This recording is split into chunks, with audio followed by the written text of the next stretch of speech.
everyone's having an awesome Friday. I'm excited to talk today about fostering resiliency.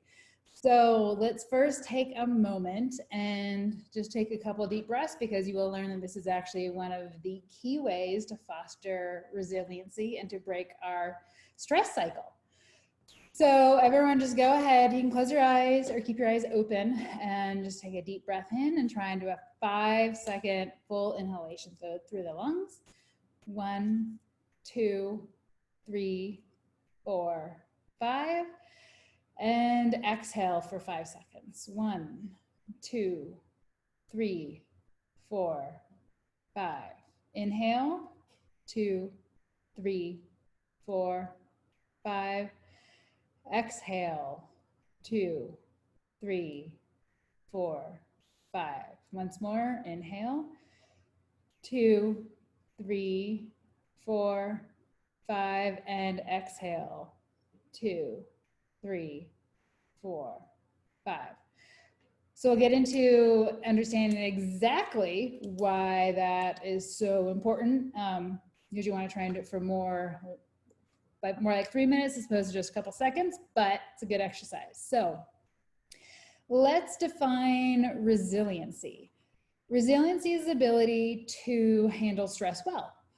What does that mean? It means that you're exposed to a stress and then your nervous system returns back down to a baseline level.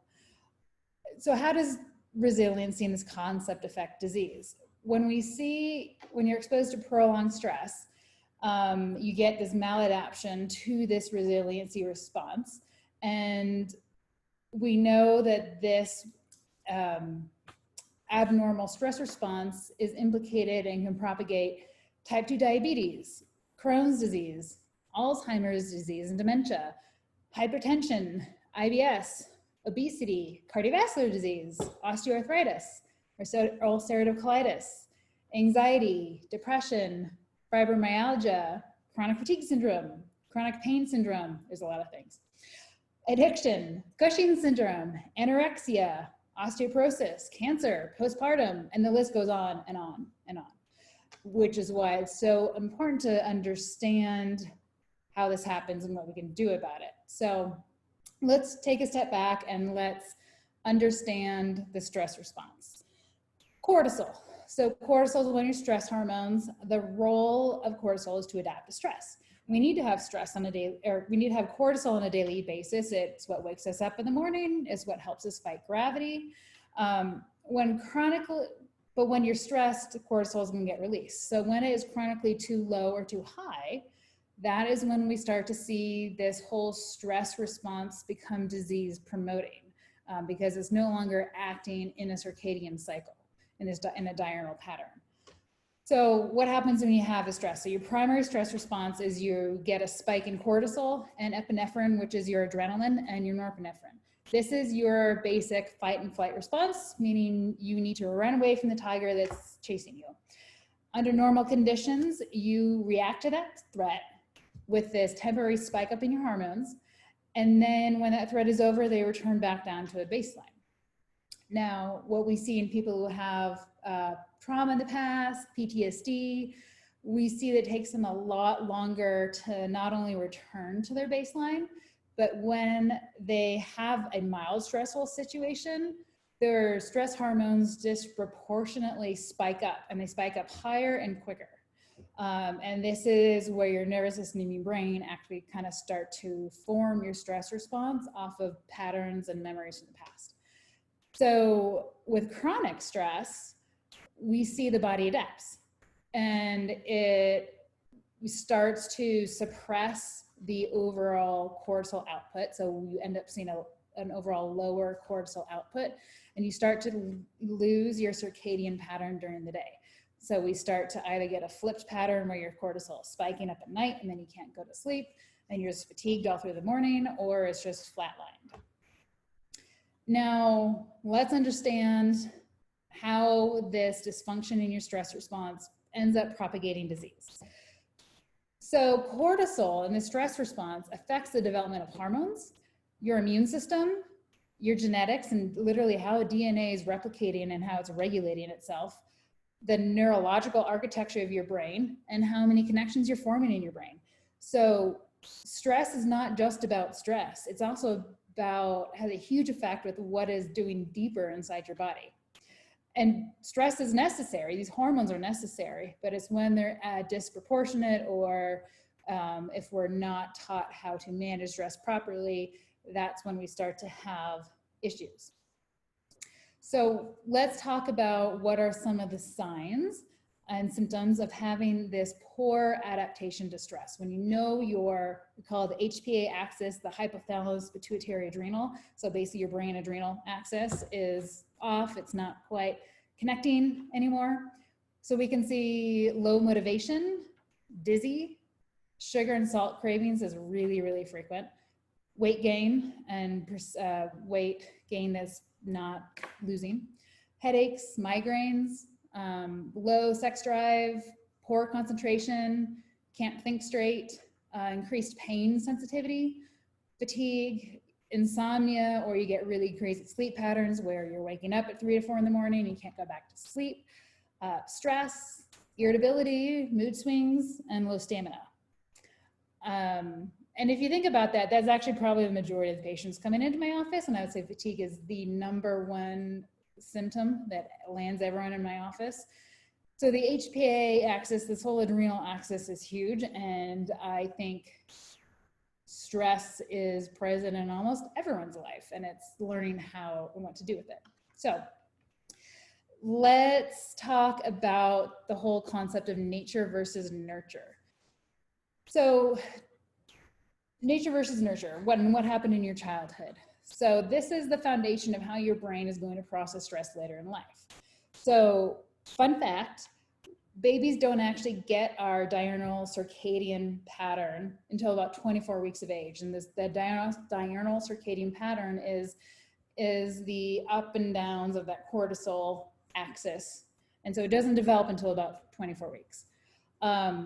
Now, during pregnancy, if the mom is really stressed out, or after delivery, if there's a lack of bonding with the baby, or if the baby's separated from the mom, if there's a lack of maternal touch or lack of maternal attention, all of these are known to affect the child's stress adaptation response later in life.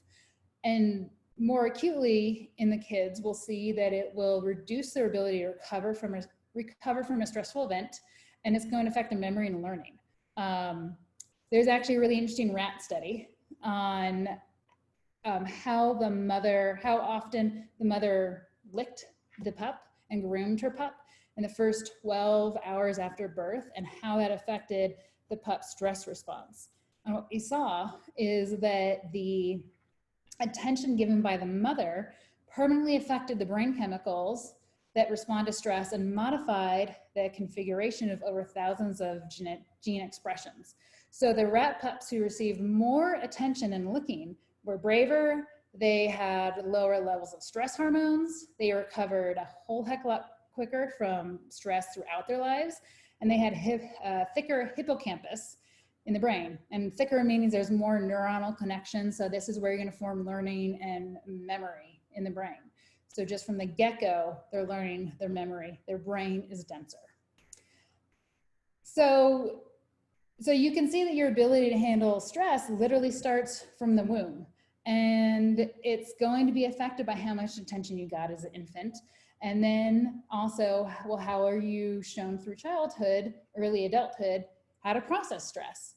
And were you taught to employ different mechanisms to help combat stress, to kind of come back to your baseline? And so when it comes to nature versus nurture, we see in the research that increased nurturing improves the nature, the genetics of the body. And kind of the cool fact, I think it's cool, is that by showing affectionate behavior to kids and babies, we teach it that affectionate behavior so that it passes forward to future generations. So literally your actions and positive thoughts have an impact on the future generations, and making the future generations healthier, because then they learn how to have a improved resiliency to stress. So let's talk about the different types of stress.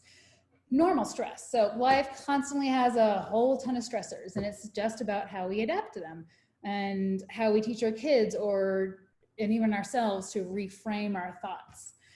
So normal stress could be your 4-year-old pooping in the middle of the kitchen. That's happened. It could be homework, work deadlines, addition of new family members, moving, your basic day-to-day stressors. So what do we have? What happens? We get that initial spike up in these stress chemicals, and then they'll come back down into our normal baseline. So we'll go up one level further to our tolerable stress response. So the stress hormones are going to get elevated for a longer period of time, and they're going to take longer to return to baseline. So this is going to be a bigger stressful event like losing a loved one. Now we have the toxic stress. Toxic stress will produce a very strong stress response, a very frequent spike in these stress chemicals, and have a prolonged stress chemical response. And oftentimes we see this when there is a lack of support. So lack of maybe family, parental, community support to help to bring those stress hormones back down to a baseline. This is where community is huge. And specifically, there is the adverse childhood events study. It was done by Kaiser, and it looked at the correlation of what adverse childhood events happen in your childhood and linking it to specific diseases.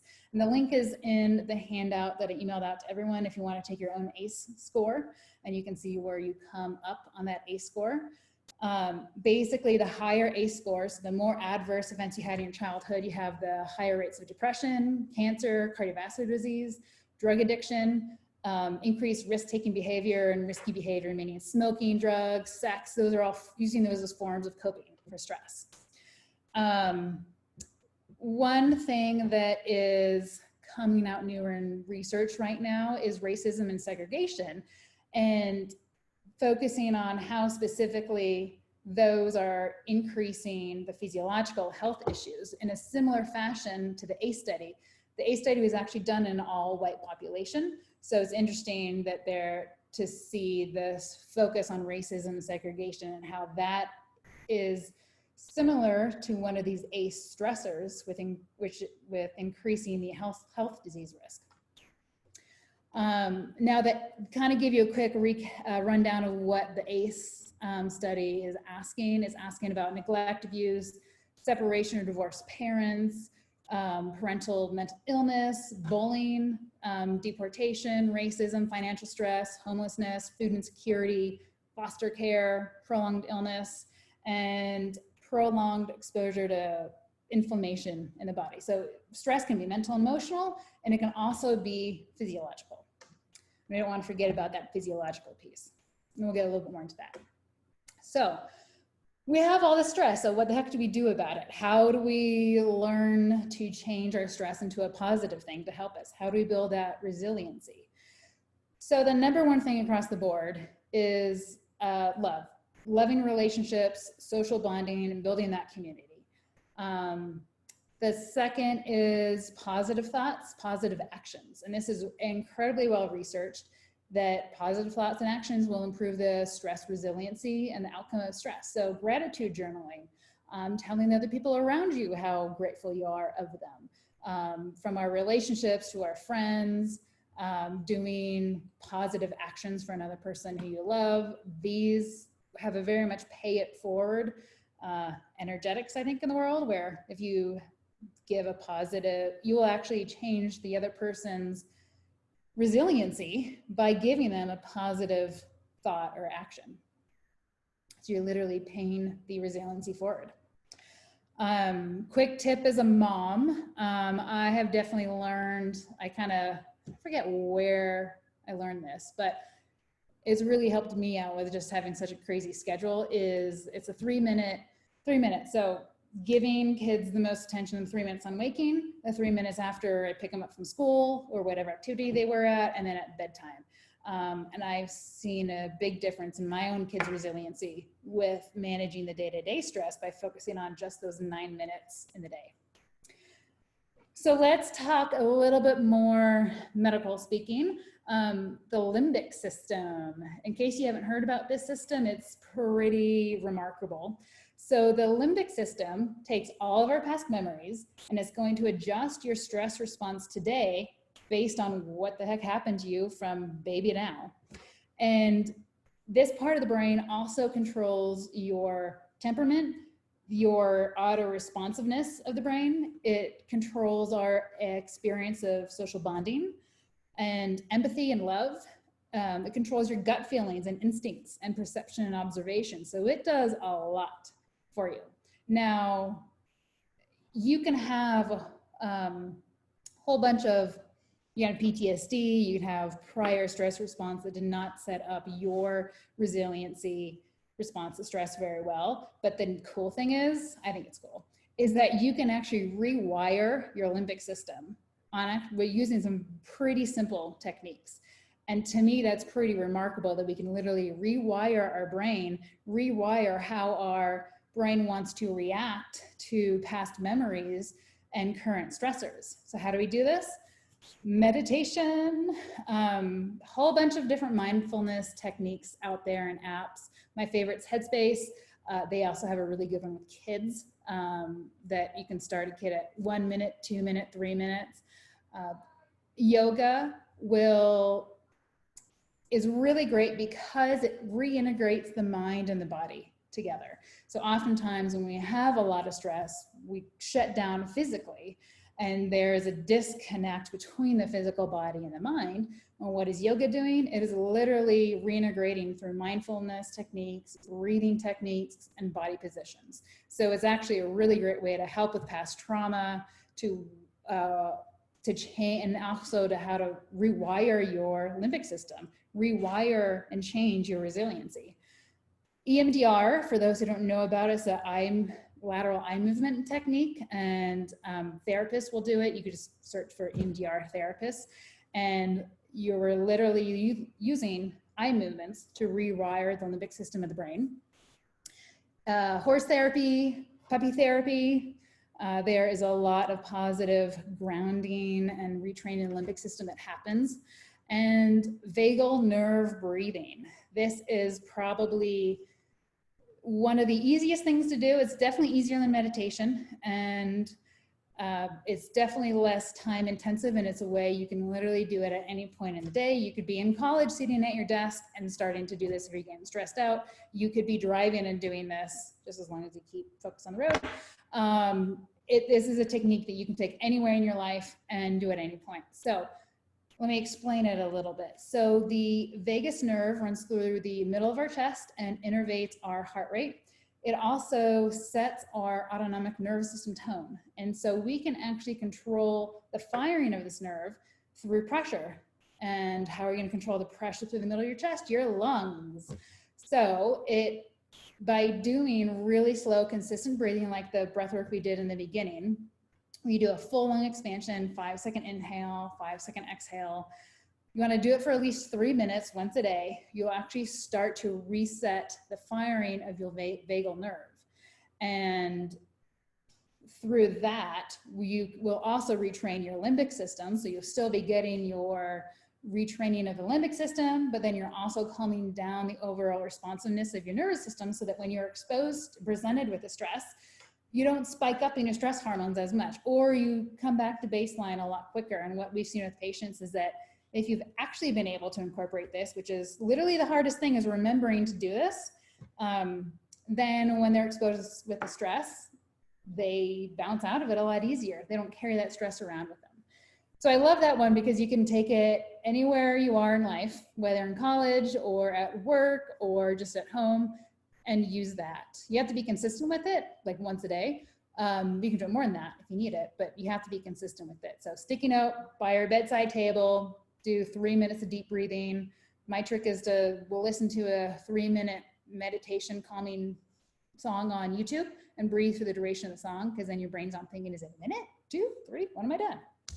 So laughter therapy, love laughter.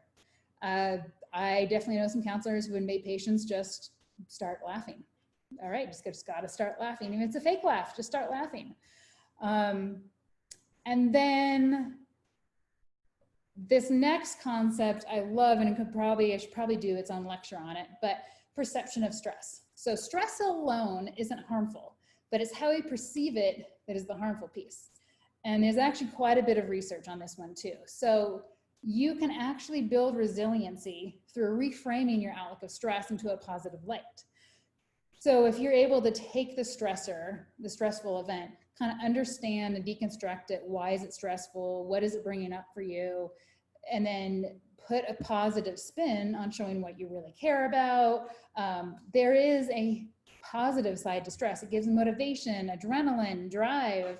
And so you can do a lot with resiliency and building resiliency by changing our perception of stress.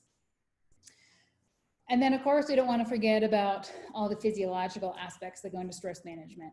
Sleep, getting a really consistent circadian cycle, consistent sleep pattern, trying to go into bed and waking up at the same time each day. Diet, eating foods that are wholesome and really nutrient dense, and cutting out all of the sugar, processed foods, the crap in the diet, the inflammatory foods. Exercise, and you kind of got to do exercise for your body versus yoga versus exercise, or a blend of it all. And of course, regulating the physiology of that adrenal axis. And there's a lot of herbs that are great for doing that.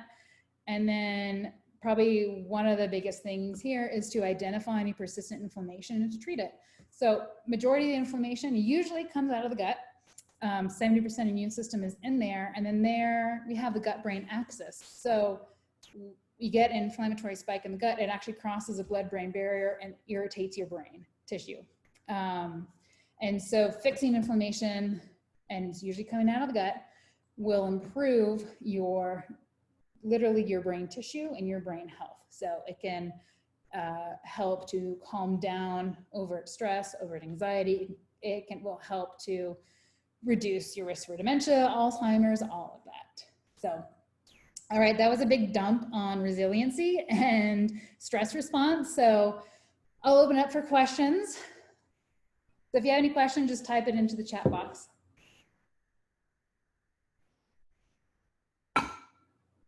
Thirsty.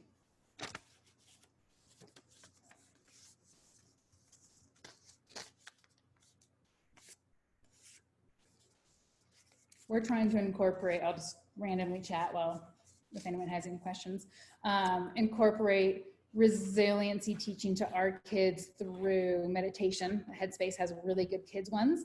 Our 4-year-old can't do it. He's literally just moving all over the place.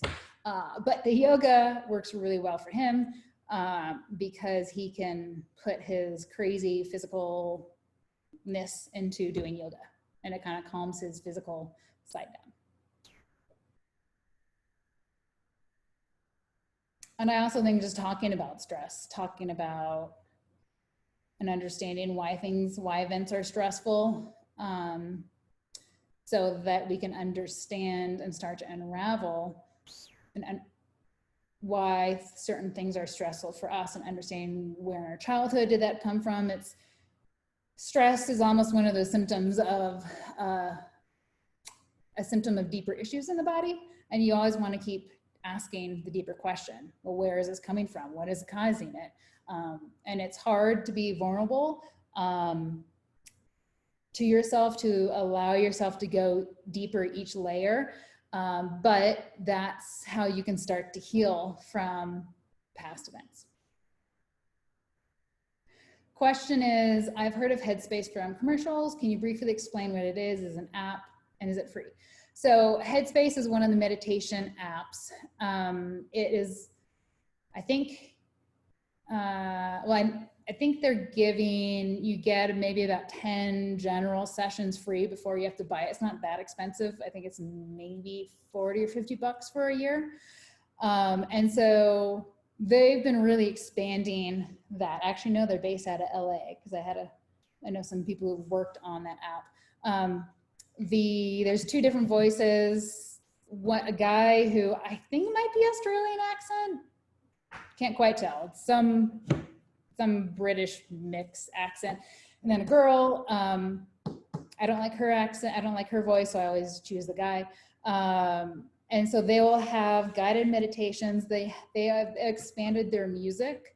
So they'll do sleep music, some auditory beats, and then they'll have kid varieties. They even have whole programs where they talk through about managing stress, managing depression, managing expectations for yourself. So it's a really good mental health tool. There's other ones out there that are free. I think Calm app is free. I just hated the voice, so I never got into it. But there are a ton out there. If you just Googled meditation app, I'm sure you could find a bunch of free ones. I know YouTube will have a bunch of free ones too. I just like the voice of the guy on Headspace.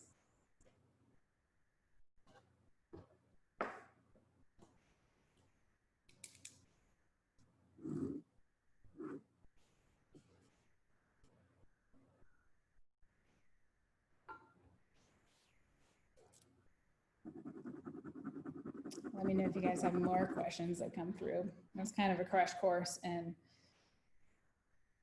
stress, which isn't always a bad thing. Stress is more of like a sign of telling us that we actually care about something. And we just don't want to shut down. We want to kind of understand, okay, well, what do we care about here? Or was something of our security challenged, and then don't just shut down, keep asking, okay, why do I not feel safe? What here has challenged my security? That allows you to heal through it and build up that resiliency. And of course, you can't do all this overnight. You got to work at it. It's a journey. I'm still working at it all too. And the goal is that as you become better at employing these techniques, then your resilience grows over time and you become better at managing the day-to-day stress, and you start to heal your whole adrenal axis.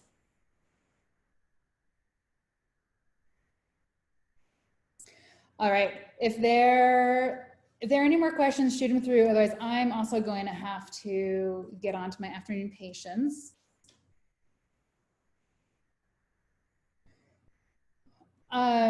One question is, there's an herbal blend called Stress Calm. I've loved using it with patients because it helps to just calm down that whole adrenal axis. And so sometimes you have to calm down the adrenal axis while you actually build it up, but that's where herbs can be useful in so many different venues for this whole adrenal pathway, and they can be an adjunct to doing the lifestyle. I don't think you can just throw out herbs and not do the lifestyle. I think, but adjunctly they can go together very well. So.